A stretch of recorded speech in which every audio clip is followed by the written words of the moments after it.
we talk about combating underemployment, because I think it's really easy to just leave the military, especially if you don't have any retirement or anything, and just get a job. But what ends up happening when you do that without any kind of research or thought, you end up realizing, you know what, I don't like this job. This is not what I'm interested in. And then you end up having to get another job or transition again, which is a whole nother stressful experience. We're definitely going to talk about underemployment, but there is also that element of it's okay to start somewhere and then move and transition again. And there's frameworks from the military that we can use to help us with that. Oh, it's like a PCS, right? Oh, right. It's like a deployment. Oh, it's like a TDY, right? We have these frameworks already. We need to just think about how we think about it and how we operate in this new environment.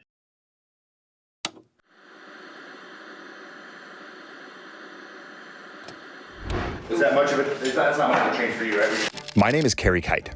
I used to load bombs in the Air Force, and now I'm a writer, a filmmaker, and an entrepreneur. Through using the post-9/11 GI Bill to go to college, working hourly jobs to pay the bills, and freelancing my way into a career, I've studied what it takes to successfully transition from service to civilian, and that study has become a conversation. On this podcast, I speak to other veterans, successful artists and entrepreneurs about their transition, what they did well, where they failed, what they learned, and most importantly, how they applied their skills. Episode 155 features Rich Comitz, the Chief Operating Officer at American Corporate Partners, where we talk about the serious problem of and underemployment in the veteran community. Welcome. This is Veteran Made. Our merch store is live at store.veteranmadeproductions.com. Grab hats, t-shirts, and hoodies in both performance and tri-blend cotton fabrics. Use code VM-5OFF for 5% off your purchase. Veteran Made is also sponsored by GoPills, a military-grade nootropic that contributes to brain health over time. Use code VM15 at checkout for 15% off. I get my collagen protein from Bubs Naturals, where you can use code VETERANMADE, all one word, at checkout for 20% off your order. We're also proud to partner with True Made Foods, which makes condiments free from added sugar and sweetened with real foods. Use code VET at checkout for 15% off. We love socks in this house. I get my wife new socks every Christmas. More importantly, we love American-grown and made socks. Use code VETERANMADE15 at rucksocks.com for 15% off. And lastly, I end my day with Rack Out from Bravo Actual to maintain quality sleep, resulting in a well-rested body and mind. Use code VETERANMADE with a space between the words at checkout for 15% off your order. Enjoy the episode. I've got one of those last names as well that people look at and they're like, I'm pretty sure I know how to say that, but I also don't know if I do know how to say it. So I always like to ask. Great. All right. Good afternoon from the great state of Ohio for me. And good afternoon from the world's greatest city, New York City. Rich Comitz, welcome to Veteran Made. Thanks so much for having me, Kerry. I'm really excited to be here and talk with you today. Yeah, very, very excited to have you. Let's start with ground our audience with who you are and where and when you served, and then we'll jump into your journey in American Corporate Partners. Yeah, so as you mentioned, Rich Comitz, I'm the Chief Operating Officer here at American Corporate Partners. I'm originally from Pennsylvania. I joined the Army through West Point. Don't have a really good patriotic story other than West Point was free, and I was looking for something like that in college. Got out in the Army. Really enjoyed what I was doing, so served for 23 years. Throughout my Army career, led as company commander, things of that nature, different positions. Also was able to get a master's and a PhD while in the Army, and ended my career teaching at West Point. Very cool, full circle for you, which is great. It doesn't get talked about enough, right? We all joined for different reasons, right? Like for me, I always say it was kind of the trifecta of wasn't ready for college, a little bit of independence, adventure, and patriotism, right? And like it's okay to have some combination of those things, and oftentimes, right, officers such as yourself will find yourself there, and you'll say, oh, I like this. I'm going to make it a career. Yeah, for sure. It was not something I expected, and like I said, didn't have any family history, but really the camaraderie and just the changing of what you're doing on a very often basis really kept me intrigued, and the people for sure. Yeah. All right. So before we get into your role at American Corporate Partners and what it is that you're experiencing, I'm not sure if you know this, but back in March of 2020, February of 2020, my daughter was born February 11th, right before the pandemic. And I had left a previous full-time-ish role. I was like on a rotating kind of quarterly contract with an advertising agency and production company that I was working with for an extended period of time, doing great work. And then I had some freelance opportunities. And so we parted ways. But as a part of that journey while I was freelancing and trying to figure out how to support the family, this is like right before COVID kicked off. I was just applying for some full-time jobs as well, just to find some different opportunities. And so I was looking all over the place. But at that time, I'd also been thinking about, all right, how does like my identity as a veteran, and how has being a veteran and being in the Air Force, being in the military, informed kind of how I've gotten to where I am, seeing some success in the industry. So I looked into some various opportunities just in media and marketing in general, and ACP came across my email or LinkedIn or whatever it was. And so I went through like, I don't know, 5, 6, 7 interviews and ultimately ended up interviewing with Sid. And then I was obviously parallel pathing with other interviews with advertising agencies, ultimately took the job with the next advertising agency, which is what put me in the position to be in where I am now, and got that job at the beginning of the pandemic and was able to work remotely and end up being very providential, fortuitous, however you want to look at it. But it was really cool. But I had a funny story. I showed up in business casual, very professional looking, but I'm a kind of creative ad guy. And I show up to my first interview and they were like, you're going to have to come back in a suit and tie, or in a shirt and tie, if you're going to interview with Sid, if you make it all the way to the end. So sure enough, I did. And sure enough, I did end up wearing exactly what you're wearing there. And luckily now I'm a super creative guy. I can wear Fiore in a hat, stand in my study and interview you. Nothing has changed. Sid is still upholding the shirt and tie standard from his investment banking days. But yeah, it would have been interesting to know where we would be if you joined. I think that one of the biggest things for us and our growth has been really through kind of, if you will, the marketing aspect of it. Really, it's not easy to get the word out to veterans and spouses about who we are, what we do, even though we're a free asset, right? And then also, getting out to the civilian population and other people to be mentors. So yeah, it would have been interesting to see how that turned out. It is funny. I've been thinking about that, or not that exact thing, but things around that for the last couple of weeks as we've been scheduling this interview. And 2 things popped up into my head. Like one, I remember distinctly where I was in Manhattan when I was having a conversation with my dad, who's since passed. He passed away last year. We were very close and we spoke pretty much every day, and we talked about these important life things all the time, right? And so I put a lot of stock into his perspective, but also knowing that he was a little bit more conservative on my behalf, right? He's like, you sure you want to go work at an advertising agency? Like, I know that's, it's hard. It's been tough for you to freelance and kind of make your way through the career and through the industry. Like, is that really something you want to do? This American Corporate Partners sounds like a great opportunity. I was like, well, I don't have either one yet. I'm just kind of talking to you about these options. So I don't know, ultimately what's going to happen. But I do distinctly remember where I was on the phone with him in Manhattan when I called him. I said, hey, like I'm going to go take this ad agency job, and I'm going to let Sid know that I'm not going to move in that direction. Luckily, Sid's response was like, hey, we through the interview process, we've decided we want to rejigger some things on our end and have a little bit more robust of an internal marketing platform department. I can't remember the exact terminology he used, but I looked back at the earned media strategy document that I put together for him 5 years ago in May, and it's terrible. I looked at it and I realized, I'm like, oh, he made the right decision, because he probably looked at this brief that I kicked back to him. And it wasn't my lane, right? Like at that time, kind of what the ask was. And then now, yeah, we're back here having a conversation together and, chatting with Luby about some potential opportunities to tell some stories together. So let's dive in. Let's tell everybody what American Corporate Partners is, what you guys do. Give us the high level 30,000 foot view first. And then we'll dive into the specifics. Yeah, so American Corporate Partners, or we go by ACP a lot because we're a lot more than corporate, but we're a national nonprofit, and what we do, we specialize in is really helping veterans, active duty that are transitioning, and spouses, active duty spouses, caregivers, kind of get prepared for their next career, and we do that through mentorship. So that's kind of the main gist. Is when someone comes to us, we understand what their goals are, what they're looking to get into, and we hand select a mentor that can help them along that journey. So they're going to, once they get introduced to their mentor, they're going to check in with them at least once a month, maybe more often than that.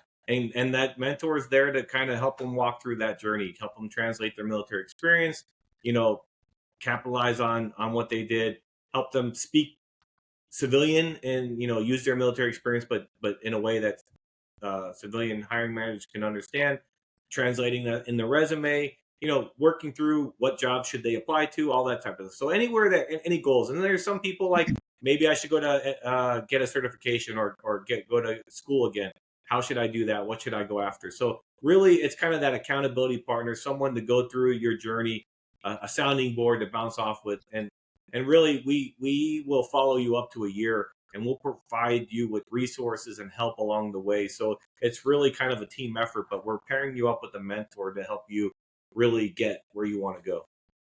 Yeah, I want to dive into that mentorship aspect. We're one really cool thing about a global economy, a digital economy, and the kind of democratization of all these different opportunities for people is that entrepreneurship is on the rise, right? People are interested in starting their own businesses. The barrier to entry, both from a cost and efficiency standpoint, has been significantly lowered by the market, which is great. But then what ends up happening is a lot of times people don't really know where to go for that mentorship or for that help. And then you pair that with how much time we've spent in the military, whether it's 4 years or 20 plus, we tend to gravitate towards the community that we know, which is the military community, which is the veteran community. And it's great, right? Like, reach out to veterans that I had a lot of guys from my unit and gals from my unit that reached out a couple of years after I had left and said, like, hey, I'm getting ready to also separate or retire. Like, what's it like out there? That's awesome. We should do that.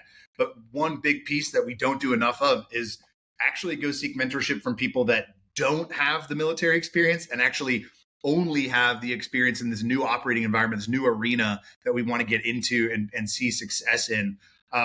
So how do you guys think about that? How do you pair up a transitioning service member or a veteran with a mentor in the civilian sector? Yeah, I mean, I want to back up. A lot of people are surprised by kind of what you brought up, is that a lot of our mentors, only about a third of our mentors know anything or have any military experience or any military background. So that's 2/3 of people don't know anything about the military, or at least don't have any firsthand experience. And so, that's a pretty good testament to, there's a lot of great people out there that want to just help out, right? So that's something that we don't highlight very often, but it really does make a big difference. And two, they get to educate themselves about the value of what the veterans have gone through and their experiences. So that it's kind of a win-win in that way. But I'll tell you, when someone comes to our program, we spend some time as one-on-one, finding out what they're interested in getting into. And so you talk about marketing. Let's use you for a little bit as an example. If you're saying, hey, I left the Air Force after, you say, 8 years, and I have, I was a squad leader or whatever level of experience you had. These are the things I did, and now I'm looking to get into marketing.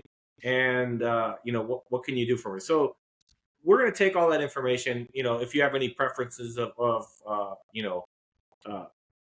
industry or anything like that, and we're going to find a mentor that can kind of start answering some of those questions for you and start talking down that journey. And so and the one thing that's interesting is you might not even realize that there's marketing in all kinds of industries, right? So you can be paired up with the marketing person from Tyson Foods to someone that's working in a financial industry, right? There's so many different types, right? And as we're talking to you, we're going to find that out too. Like, if you have a certain interest, if you say, well, I'm really interested in commercial industry type of marketing, all right, then that's another point that we're going to take into consideration when we're looking for that mentor. So I'll tell you, and I can't take any personal credit for it, but when I talk to people and get feedback, they're like, I don't know how you did it, but you found me the perfect match, right? So we're matching two people that would have never met each other probably ever, and they end up being hitting off and really helping each other out. Yeah, interest is a huge piece, because when we transition into the military, we get indoctrinated, right, for lack of a better word, but that is what it is, and it's what it should be, right? The DoD's responsibility is to prepare for, fight, and win wars, defend the homeland, not to necessarily help you find your interests or your path in life post-service, right? And my controversial belief is that's the way it should be. Like, I don't think, that that the DoD or each branch should be the one necessarily providing these mentors or providing the path for after service. We're definitely entitled, for lack of a better word, to nonprofits like yours and other opportunities and avenues that we can go find these opportunities. But the interest that we had before service, or the interest that we generated while in service, I think a lot of times we kind of stuff that down, right? And we don't talk about it as much. So in the interview process, as you get to know these veterans, how do your team members like bring those things out of, because I'm sure there are some, that say like, hey, I want to do something one-to-one. I want to find something closer to what I was doing in the military, from a leadership standpoint, or from an operations standpoint, or project management standpoint, or whatever. But for those veterans that are interested in finance, but they were an infantry, squad leader, like how do you go about diving into that with the veteran? Yeah, first I'll say, when our team is interviewing people, they're talking about things more than just their general interest, right? Especially if they're not exactly sure what they want to get into. So we're even asking, like, what are your hobbies? What do you like to do in your free time, right? And because sometimes, and I still I have classmates from West Point that are getting out now, right, after 30 years in the military. And they're like, you know what, Rich, I don't know what I can do in the civilian world, what I want to do in the civilian world, right? So sometimes we start asking those questions. And, we have mentors that have done this several times, and they're better at, helping people explore, because it's all right if you don't know what you want to do, right? So we have some mentors that have a lot of experiences, and they'll say, what did you do in the military? And you start explaining, oh, I was just a squad leader. Okay, well, what did you do as a squad leader? Oh, I ran a range. Okay, well, when you ran a range, what'd you have to do? And you start peeling back the onion, and they're like, that sounds like project management. That sounds like HR. That sounds like whatever, right? And then you start saying, well, what parts of that did you like? And then they start helping you. They let you lead yourself to kind of the path that you want. Because the biggest thing that, and we're going to talk about a little bit more, I think, but, we talk about combating underemployment, because I think it's really easy to just leave the military, especially if you don't have any retirement or anything, and just get a job. But what ends up happening when you do that without any kind of research or thought, you end up realizing, what, I don't like this job. This is not what I'm interested in. And then you end up having to get another job or transition again, which is a whole nother stressful experience. So we try, I think, with our mentors to help you identify the right job, kind of at the right level too, right? Because not everybody needs to start at entry level, but not everybody's going to be a CEO either, right? So you have to help identify that too. And I think our mentors are really good at kind of peeling that back. And that's why another thing is we have that long-term kind of commitment. We ask for people to commit for up to a year. And so, you can imagine during that time frame, there's a lot of growth that happens to kind of explore those things. Yeah, I mean, it's okay to not know exactly what you want to do, right? Like and in fact, that can lead to, if you're open-minded and open-hearted and vulnerable enough, right, to have those conversations at a deep level, like you can then go discover some deep interests that you didn't know you had. And there's also, I mean, we're definitely going to talk about underemployment, but there is also that element of, it's okay to start somewhere and then move and transition again. And there's frameworks from the military that we can use to help us with that. Oh, it's like a PCS, right? Oh, right. It's like a deployment. Oh, it's like a TDY, right? We have these frameworks already. We need to just think about how we think about it and how we operate in this new environment. And you touched on entry level versus C-suite. Like I was working with a friend of mine who's my first flight line supervisor in the Air Force, and he retired, right? So he had retirement, he had benefits, he had all this stuff. And I'm like, all right, so lay everything flat. What do you have? Okay, I have all these things. What are you interested in? I'm interested in this industry. Okay, great. Well, the only opportunities that are available to me right now are entry level. Okay, I understand that, a 20 plus year E7, E8, you might not think to yourself that entry level feels good or is good. But if you get in there now, start working, you will probably scale that organization a little bit faster than the younger counterparts that are coming in as entry level, rather than spend the next 3 years trying to find the perfect salary or the perfect role. And sure enough, he's been there for 18 months and he's done that. He's leapfrogged, right? He's like moved up, and now he's finding more opportunities as he's working and moving forward, however slowly and iteratively.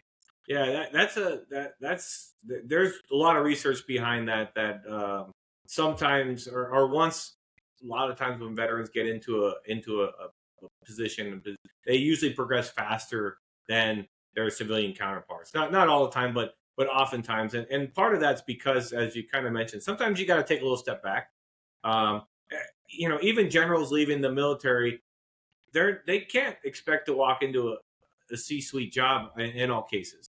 In that, like, to be a CEO of a company, there's a lot that you have to know institutionally and all that stuff. So you may have to come in at a level, learn, spend a year or two understanding the whole business before you can walk into those levels. And it's the same thing, especially for those that are changing industries, right? All of a sudden, I want to get into cybersecurity. I have no knowledge of cybersecurity. Well, guess what? You're going to have to start getting some entry level certificates and do the grunt work in the beginning to get that experience. So I think, it depends. I'll say that I think that it's pretty obvious that a lot of people and industries and hiring managers don't know what to do with your military service, especially if it's not a one-to-one. I'll say that for myself personally. I was teaching at West Point at the end of my career. So I had 6 years continuously teaching at the college level. I went into higher ed and I was like, I think I can be a dean or, associate provost, something like that. And applied to a lot of jobs and wasn't getting any calls. And so I ended up going in at, in the level of assessment, which isn't, higher level dean or anything like that. But then within 2 or 3 months, I got another job. Between 2 or 3 months, I got, I just continued to move up really fast once I got a foothold and understood the industry. So sometimes it has to happen, not all the time, but yeah, there's that possibility you might have to take that step back a little bit, but you'll end up catching up. Yeah, I mean, there's military frameworks for that, right? If you're senior enlisted or a general officer, flag officer, what have you, right? Like, you're never going to go to your next unit, right, and then just go take command and then just change everything, right? Like one of my best flight chiefs, we were on a pretty high op tempo for deployments. I was stationed in England, worked on F-15E models. We were going to Bagram every 6 months. We had a new flight chief coming in, senior master sergeant, and he came in his first day. He stood at the back of formation. Second, third month, he was still standing at the back of formation, just learning how we all operated. Right, he was standing behind the E2s, right, just observing how the outgoing flight chief did things, and he didn't make any changes until we got back from that first deployment that he joined us on. Right, like he took the time to understand the environment, understand the op tempo, understand the mission, understand the things we were doing. He had come from a completely different airframe with a completely different deployment schedule, right? Different mission set. And then he implemented some like really great changes. But I do think that a lot of times, and senior enlisted and senior officers tend to be the ones who think this way. I'm going to go into this organization. I'm going to be an agent for change. And it's like, well, yeah, you might need to do that, or you might just need to go in and observe the new environment and then see where you can fit in and be an ad instead of somebody that's going to come in and shake things up. And I think that foothold that you're describing is just what sometimes you need to get at that level. Yeah, I think that was some of the best advice I got while I was young in the military was like, yeah, when you first get somewhere, you should observe. Some people will give you a time frame, and I don't know that you have to put a time frame on it, but you Sure. definitely should put some thought into observing before you think that how things are running and or how things should run. So, yeah, I think that's right. You were mentioning the year-long process that, excuse me, what do you call the veterans that are like in the cohort that are users of the services that you provide? So we call them proteges, and so protege could be a veteran, someone that was in the military, in their last few months of transition, or spouses, as I mentioned, and that I think you were alluding to the year-long journey. I think the ideal situation is that you have someone kind of help you with the things we mentioned before. What do I want to do? And start kind of nailing that stuff down. But then, like, what did you do in the military? How does that translate to something that's going to be appealing to a hiring manager? What level of job should I start applying for? Right. And each of these steps are kind of, there's homework that goes along with that too, right? Like go find, whatever 5 companies or you want to work for or industry areas, or go look for some job descriptions and let's talk about how you might line up with these, because it might not make much sense to you originally. And then, your mentor can kind of talk you through like, well, that's kind of like what you did in the military. Now let's just talk about it in a way that makes sense. Tell me about a time that you did something, and then you start bringing that out. You start developing things for like an elevator pitch or things to talk about in a interview, and then then you kind of progress. But it's kind of that long journey in a lot of cases, and it doesn't have to take a year, right? You can get a job in the first 2 or 3 months if you're in that time of your life, and then that mentor can help you with, how do I deal with my boss? Things are different here. Do I just go into his office or whatever, right? So there's all these type of, how do I deal with this difficult coworker or whatever, right? Or how does HR work or benefits? So that's helpful too. Yeah, that's what I was driving at, right? Is like this, the process is not just to then get a job and then kind of walk away from this mentorship, right? The idea is to, I still have mentors. I'm not old, I'm 37 years old, so I should have mentors for as long as I possibly can, right? But I still have mentors that I got early in my days in New York City working in advertising agencies, like I still go to. I mean, one that I meet with every 2 weeks, right? And we just like talk about things. And have I closed the gap, and am I kind of closer to his level in the industry now? Yes. Am I still asking him questions about how to deal with certain things? Yes. Am I now in a position that is more of a conversation and he's asking me about certain things? Yeah, absolutely. But that mentor-mentee relationship has grown over time, and it's not one that I looked at and said, "Hey, man, thanks for the help securing this job. Thanks for the help. Maybe I'll talk to you in a year." It's like, no, this is a great relationship that we developed, and so now it's one that, while it has morphed and changed a little bit, like I'm still looking at him like a mentor and saying, "Hey, man, I'm going to be vulnerable. I've got questions for you. I need help." Yeah, I have 2 points there. One, oftentimes a lot of our, we say a year-long process, and we'll follow you and check in and give you resources for that year long, and then after that, you're on your own, right? And that doesn't mean that you can't talk to each other anymore. Right. I speak to mentors that have had 5, 6, 7 proteges, and they're like, yeah, I went to this guy's wedding. I just checked in with this guy last week. He got a promotion, right? And so it may be a different relationship or less structured, but most of them are still talking to each other. And I'll tell you, kind of as you mentioned too, about how you have different mentors. When I took this job, I got a mentor, and I'm like, well, because I never dealt with the board of directors, I never did the things that I was going to do. So I was like, let me talk to someone that has experience in that, and I still talk to her today too, as well. A little bit less frequently, but she was amazing in helping me navigate my first year here, and getting my feet planted and understanding how to operate. And I think, not only am I better for it, but probably the organization's better for her guidance, and, I didn't have as many screw ups probably because of her advice. Yeah, that's exactly right. And, I think when we separate from the military or retire from the military, we think about building our network. And networks are important, right? Like networks are the lifeblood of a career, but networks aren't plots on a graph. Networks are human relationships, right? Mind to mind, heart to heart. And right, sometimes the cadence adjusts. Sometimes the cadence is less, and there's fewer touch points. And then other times in other seasons, there's more touch points, right? But we need to be thinking about, how do we build relationships with other human beings that have a different set of experiences than we have, that can help us, and then hopefully in turn we can grow to help them. And then it morphs into an actual relationship. And I think going into the process of transitioning out of the military and into the civilian workplace, if we can think about building relationships, like I can't tell you the number of relationships that I've built where nothing happened professionally, but it's a good relationship, right? Like we're in the same industry, and so we just chat every once in a while, right? And there's things that we're able to kind of help each other with. But if I were to go look at that transactionally and say, well, I don't want to talk to that person anymore because they haven't gotten me any jobs, or they haven't secured any RFPs for me, or, they haven't secured any employment for me, or this, that set of conversations didn't go well, so now I'm done. Like that would be, that's heartbreaking. You kind of lose the humanity of this process, because life isn't over once you get out of the military. It's actually in many ways just beginning. No, I think that's super important. Expanding your network, having conversations with people.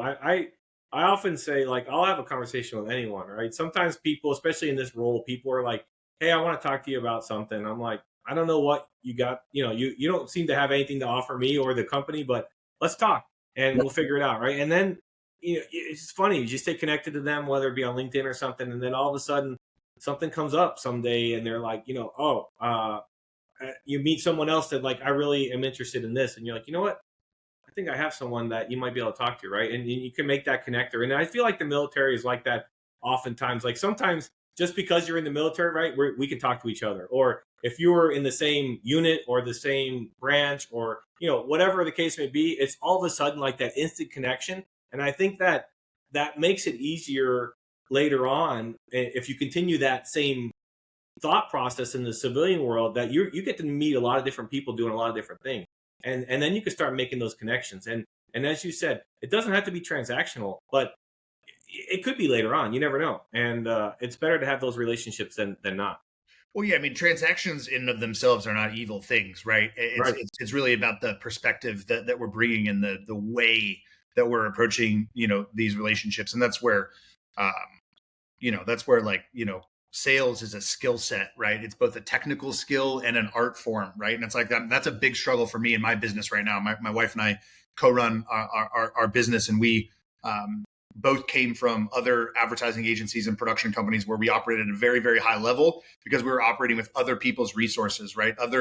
They had salespeople on staff that are going out to get the work, and then we executed at a really high level. Well, now we have to figure out how to execute at a really high level, but we have to go get that work first, right? And that's an entirely different skill set. And so like I'm kind of back to square one in many ways of relearning a lot of these relationship building, kind of how much of it is a transaction, how much of it is a relationship, how much of it is a check-in, how much of it is a general conversation, and how much of it is leading towards potential opportunities or branched opportunities. From Rich, you and I were talking, and you're like, hey, I don't have anything to offer you right now. There's, we don't need your services, but I was actually just talking to this other person who mentioned a need that they have. Let me connect you to them. Right. And then you're just connecting all those branches off of that tree, and that the trunk of that tree is you and the relationships that you've built.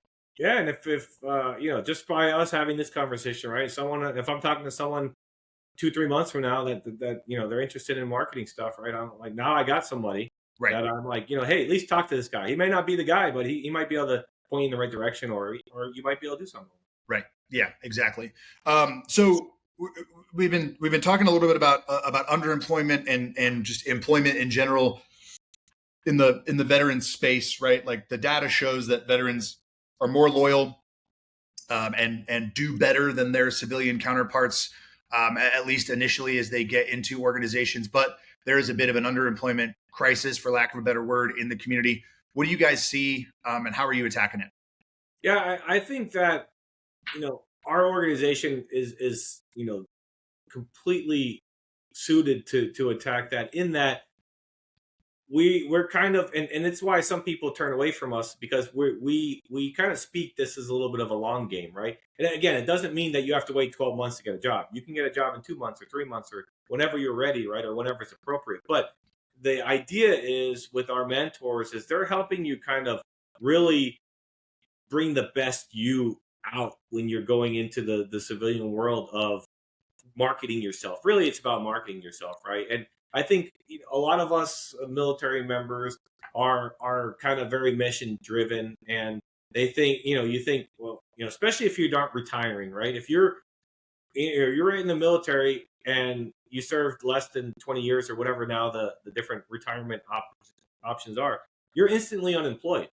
So if you don't have a plan, or you don't go through that thought process of like, what do I want to do? Where do I want to go? And do that research, then you gotta pay the bills.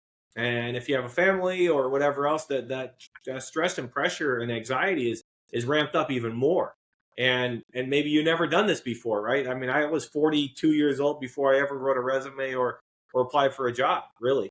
All the jobs I had in high school, someone got me or whatever else, right? And so it was stressful. I had kids in high school. I had, college was coming up for them. So it was stressful. And it's just like that for someone leaving the military. All of a sudden you're unemployed and you're not sure what you want to do. So I think that underemployment happens oftentimes when people react swiftly without doing that kind of research and planning, because the end of the day, they're looking for a paycheck. So wherever, and sometimes they're like, because they're so apprehensive. They're like, well, someone wants me. Okay, I'll take that job. And that's the first thing they do rather than thinking through, is this the right environment?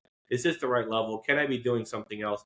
Right. And so I think with our program, the mentors help you kind of proof that out before you start jumping into, the first job that comes up. And it helps you kind of realize your worth a little bit, and then also kind of show you what else is out there. Because I'll tell you, like, when I left the military, you picked a company, a big name company, say Campbell Soup. You said you want to work for Campbell Soup. In my mind, I'm thinking there's a guy pouring soup into a can, right? And somehow sealing that can, putting a label.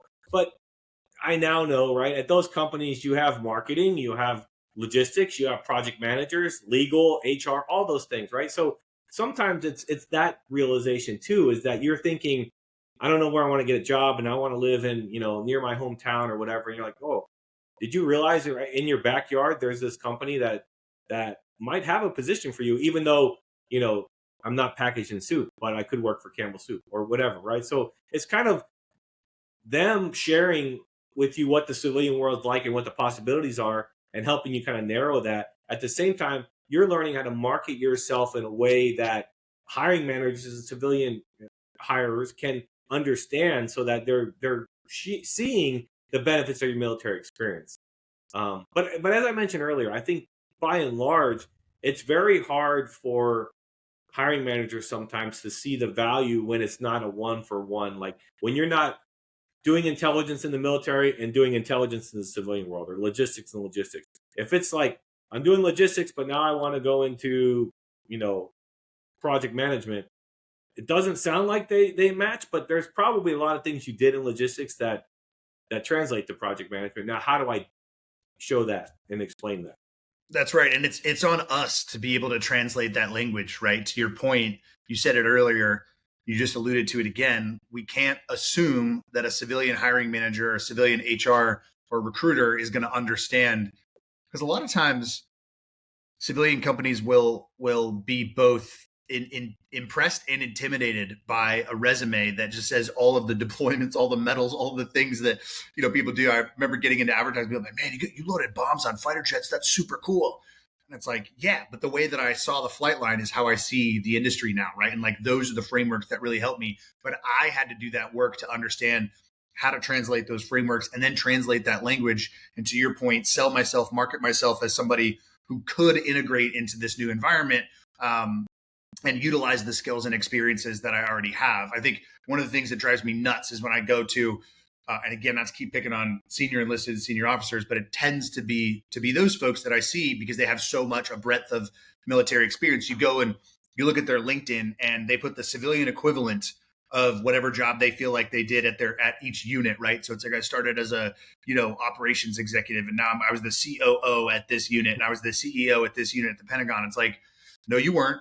I understand what you're trying to do, right? Like you're trying to figure out how to sell yourself and create some equivalency to help civilian hirers understand like where you could fit in the organization. But as we talked about earlier, it might not be at that C-suite level. So how do the mentors coach the proteges to translate that language for civilian hiring managers to understand? I mean, I think that the fact that they have a number of years of experience in the civilian world, they can start peeling that back a little bit for you in a realistic way, right? I used to always say, hiring managers didn't see, and I'm like, and then I started changing how I said that, because I'm like, it's, as you mentioned, it's not their responsibility to figure out what I did. It's my responsibility to explain to them. And I think the mentors are helping you kind of peel that back, but they also are realistic in that, like, the number of years of experience and what you did starts talking about the level of where you might fit into a unit. And there's still institutional knowledge, right? I mean, and it depends on the type of job you're getting into, like a finance or something like that. I don't necessarily care how many years you have in the military. It seems like finance, there's like steps, right? You got to do this, then you got to do this, then you got to do this. Yep. And it's very hard to jump in at a high level. So, you got to figure that out with the industry that you're looking to get into too. That's that's part of what the mentor is doing too, is explaining you the lay of the land and how it works in the civilian world and where you might be able to, lean on your military experience as job equivalency and where you can't.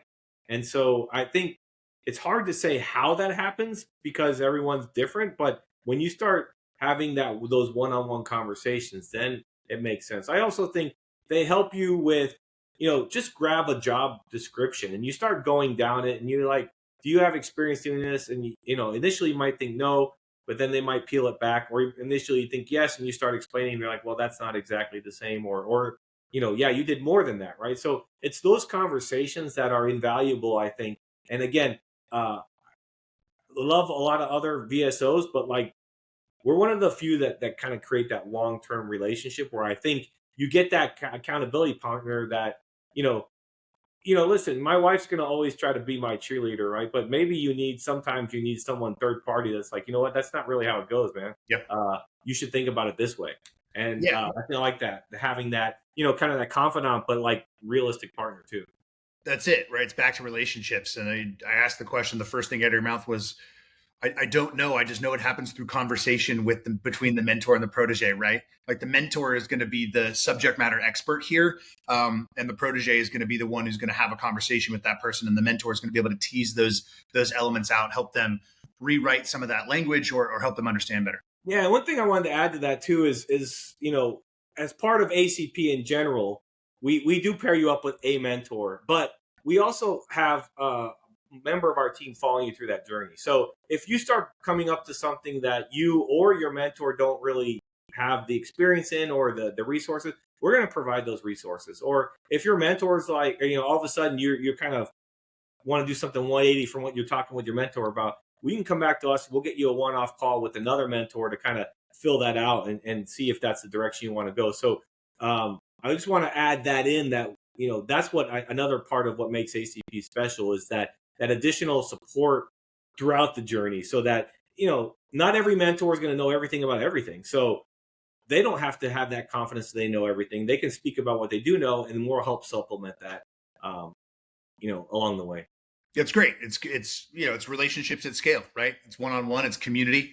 And sometimes you just need to gut check some other things. And like you said, like you need that third party person. Sometimes you need that fourth party, right? To come in and help you gut check. I want to spend the last few minutes discussing, your journey. You mentioned it a little bit. You finished up the last 6 years in the Army at West Point teaching and got into higher education, and then kind of found yourself here in operations at ACP. So what was that journey like for you? You started to talk a little bit about it earlier. How did that second transition happen for you from higher education into what you're doing now? Yeah, I mean, I think like a lot of us, even if you do have a lot of experience and you're very confident in the military, you still have kind of, what do you want to call it, imposter syndrome, or can I really do this in the civilian world, or do I know enough type of thing. And so, I was, I don't know, lack of a better word, getting a little desperate on finding a job. I thought I wanted to basically finish, sign out on this day and start working on Monday, and it didn't happen that way for me. So I was going through these processes, but then when I got the foothold at Long Island University, it was very quick that I started, understanding what's going on and doing the right things. Started taking on more responsibilities, and a lot, we talked about COVID coming through a little bit, and COVID was one of those situations that was interesting for me, where I was in a meeting, right around COVID time, and we were talking about other things, but we started talking about COVID, and I said, someone that really needs to be paying attention to this full time, and they said, okay, Army guy, that'll be you, right? By that point, I had probably 6 months or so, 7 months there. People kind of trusted me, saw that I had some value. And then that became my job, really, is to figure out how this university with multiple campuses and, all the different things was going to safely go remotely and then come back as fast as possible to in-person classes. And I kind of had that free reign to be able to do that. And throughout that process, got to meet and learn even more about the university and how it worked and all that stuff. And as that kind of petered out and the chief operating officer and the president were kind of like, you're going to work for me now because, they saw that I was valuable at making this happen. And then, I came director of operations, but really I was kind of a fireman or the figure it out guy. And I did things from renovating buildings to space allocation to getting programs approved at the state to working in recruiting for a while, HR, like all those things. So I learned a lot. But by that time, after about 2 or so years into it, I was like, I came in at a lower level. Surely they gave me a little bit of a bump in salary, but I was like, now maybe I can get those people that didn't see me as an asset or what my resume would translate to doing that. So I just started casually looking, right? And literally came across ACP as, this is interesting. I'm a big leadership mentorship type of guy anyway, always doing reading on that type of stuff. And also during my time with my wife and her civilian career, it was obvious that the biggest times that she had frustrations in her job, in her life, it was because of poor leadership. And so I thought, this organization sounds really cool in that I can help in that area and at scale. And so it was kind of like a big leap for me, because I originally I thought, eventually I'd like to be a president of a university or something like that. And then I'm like, if I do this, I might be closing a door that, maybe I don't want to close. But I as I got to know the organization, I really enjoyed what we do. And so that's why I decided to come over. And when I met Sid, he was looking for someone. He said something like, I eventually want someone to run the place. Now he's super involved still, but I'm the one here in the New York office every day dealing with the management of the office. He's the brains of the let's push it to the next level to get other support and other things. But I'm here helping making us execute and making us run with the leadership team here, and I'm really proud of that. And I love getting to know the community in which we serve people and the amazing stories they have. Yeah, what I just heard you describing was creating opportunities for yourself by asking questions, leaning into your own skill sets, and being open to operating in a bunch of different roles, right? To try to figure out exactly what it is that you want to do, right? Like you transitioned, you got a job, you were somewhat satisfied, saw a problem, put forth a solution, got voluntold that you had to solve it, right? And then all of a sudden you kind of start working, and then it opens up all these other opportunities for you to be thinking through, what do I like? What do I not like? Where would I go? Do I really want to be the president of a university? How do I maneuver myself forward through, again, like relationships and community, right? Building a relationship with people, asking questions, and then integrating into that community, and then discovering that there's another community out there that might be a better fit. Yeah, for sure. I definitely learned a lot throughout my journey, and it took some time for me to kind of figure out some of that stuff, and thankful for that journey for sure. Yeah, I think it's really easy for us to get caught up in what's right in front of us, and that's what we can control, right? Is doing the things that are right in front of us.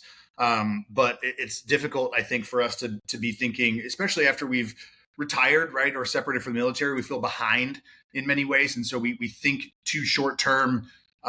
We need to think short term in terms of what we can accomplish immediately, but we think a little bit too short term in terms of like, hey, this is actually a long game. This is a long second career here. Like I'm moving forward at the pace that I need to be moving forward at in order to secure the opportunities that I need to secure. Yeah, in the military, there's a path, right? Like, if you're an officer, at least in the Army, you kind of need to be a platoon leader. You kind of need to do some staff jobs. You need to be a company commander as a captain. You need to do some staff job. You need to be a battalion commander. Like, if you want to be a general, right? This is the path. It's kind of, you could sit on day one of your military career, and if you want to be, 4-star general, you can kind of lay out a viable path. In the civilian world, it's not like that, and that's really scary for a lot of people. Or when you try to do that, like you were kind of alluding to, you kind of put the cart before the horse sometimes. Like I was already thinking about being a president of a university, but I didn't even know what it was to work at a university. And not that that dream is like completely like no way would I ever do that, but I saw there was other options out there, and that there was other things I could do, and I wouldn't have been able to do that if I just had my head down thinking like this is what I got to do to be that, and not keeping my options open and listening to myself a little bit as I went along. Yeah, civilian life is choose your own adventure, right? Like in the military, like you said, you laid it out really, really well. Like there is a path if you want specific things, and that's great. But in the civilian world, it's choose your own adventure, which means there's a little bit more risk, right? You don't have the safety net of TRICARE. I mean, I guess you do if you're retired, right? But like outside, like me, I got out after 4 years, right? So it was like, yeah, straight to unemployed, straight to tending bar, waiting tables, going to college, using the GI Bill, and then kind of figuring it out. And here I am, 15 years later. It'll be 15 years out for me here in October. And it's still choose your own adventure. Yeah. I mean, and who knows where I'll be in 5 years or whatever. But yeah, there's definitely it is both exciting and nerve-wracking to, like you said, because when those decision points happen, it's not as clear whether you're making the right decision or not, and some of it will be, you'll find out, right? But just as in the military, you kind of do your risk assessment, make the best decision with all the facts that you have at the time, and then jump in with 2 feet forward and do the best you can. Yeah, and don't judge yourself for where you're at in the journey right now, right? Like, because we have those frameworks of here's how I make it to chief, or here's how I make it to 2-star, 3-star, 4-star, and I'm not on the equivalent path, right? Back to the equivalency we were talking about earlier. It's different here, and so you can still move forward. Yeah. All right. I want to be respectful of your time here and start to wrap things up. Rich, before I ask the open-ended question that I end each episode with, where can folks either find you, find the organization? Where can we drive traffic? Yeah, they're more than welcome to connect with me on LinkedIn, for sure. For ACP, we have a LinkedIn as well, but we also have a website, which is www.acp-usa.org. From there, you can sign up to be a protege or a mentor, or you can even donate money if you'd like. But that's where you can get some information to get involved in the program. We're always looking to get the word out to more veterans and spouses that we'd love to help them for free, and then to get more mentors to help contribute to helping people out. So we're always looking for more people to participate, and I'm always happy to connect with people to try to help, as we mentioned, leverage my network and help people advance. I love it.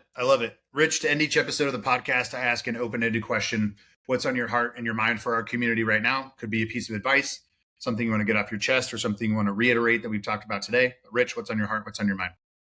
Yeah, I think that, this is a tough time, especially for a lot of people, the government downsizing and the employment landscape is pretty different nowadays. So, I mean, I think that I want people in general to help each other out more in that, we obviously we're setting up people, proteges and mentors, but think about who you might be able to help out with little acts of kindness, or little acts of, just making introductions or whatever, can really help further people along. And you don't have to have all the right answers or all the connections that you want, but little steps of kindness to people really does make differences. And I think we see that in our organization all the time, where someone will say that the mentor saved my life or changed my life, and the mentor's like,